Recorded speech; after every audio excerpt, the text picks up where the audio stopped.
मेरे पति कभी कभी नशे में हो तब मुझसे वह करते हैं, बाकी तो वह मुझसे दूर ही रहते हैं।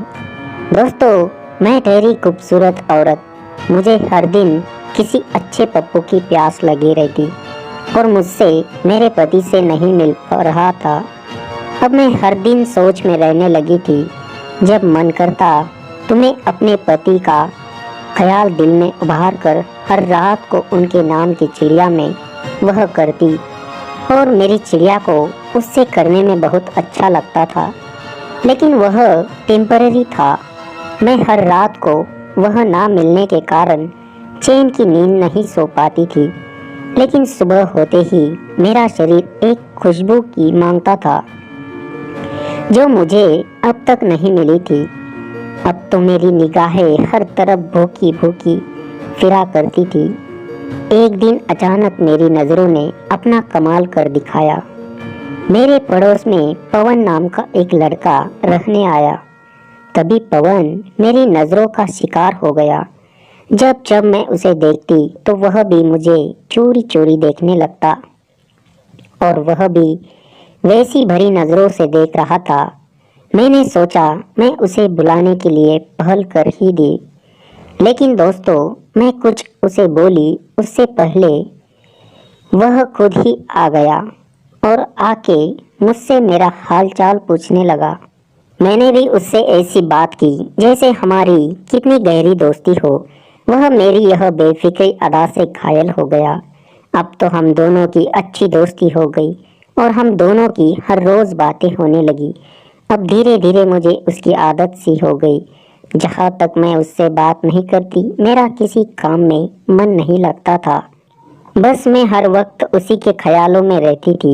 फिर तो मेरा मन मुझे अकेले रहने से दर्द देने लगा था।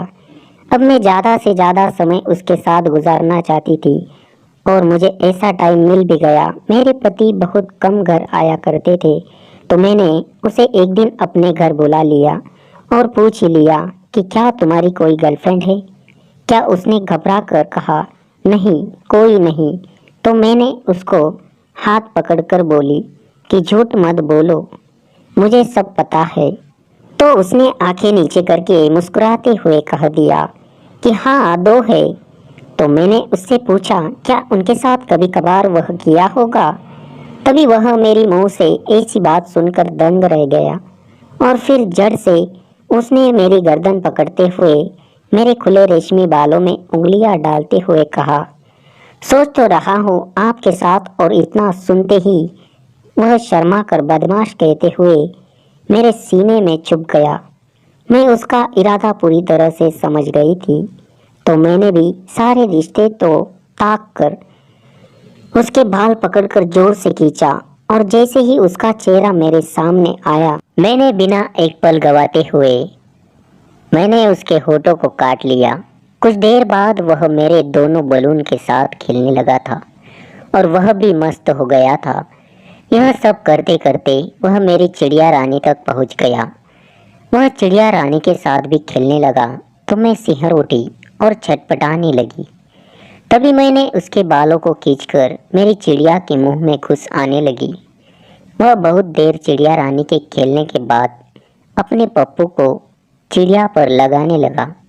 तभी मैंने उसके पप्पू को खूब प्यार किया और चिड़िया को भी खूब प्यार करवाया। तभी मैंने उससे कहा, तुम्हारा वह तो काफ़ी मस्त है, थोड़ा धीरे से, पर वह कहाँ रुकने वाला था। फिर थोड़ी देर बाद मुझे बहुत मज़ा आने लगा और मैं बोली, अपना काम करते रहो। उसके बाद 3-4 दिनों तक हमने रोज़ यही खेल खेला। तभी मेरे पति का फ़ोन आता है और वह कहते हैं कि मुझे 2-3 दिन और लगेंगे। फिर क्या था, हम दोनों पति पत्नी की तरह ही रहते हैं और हम दोनों का एक अच्छा रिश्ता हो गया था। फिर 2-3 दिन के बाद मेरे पति घर आए और फिर पवन भी अपने काम में लग गया। जब कभी उसका मन करता वह हमें मिलने आ जाता। दोस्तों, यह कहानी आपको अच्छी लगी हो तो चैनल को सब्सक्राइब कर दीजिएगा।